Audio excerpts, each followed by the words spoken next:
Welcome to the Slop Temple. We pray this video helps. You begin by confirming prerequisites: account access, credentials, and two-factor authentication. These avoid interruptions.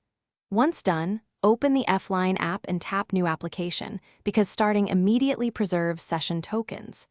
Make sure you have your ID scan, the completed form PDF, and a recent photo in one folder for drag and drop.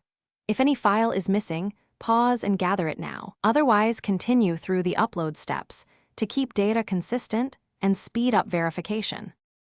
Next, focus on the complex middle. Upload each file using drag and drop or browse, and check file names and sizes to prevent rejections. Once uploaded, map the form fields to F-Line tags carefully. This step determines accuracy, so use auto-suggest but verify matches.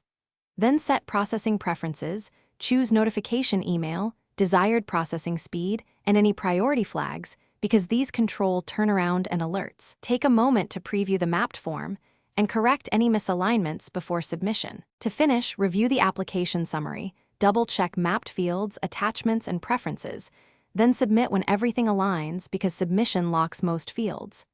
After submission, save the confirmation ID and screenshot the summary for your records. If processing returns an error, first re-upload any corrupted files. If errors persist, correct field mapping and resubmit. One key tip: if you see a mapping mismatch, undo that map and remap the single field rather than redoing the entire form. This saves time and preserves. Thanks for watching. Consider subscribing if we helped you.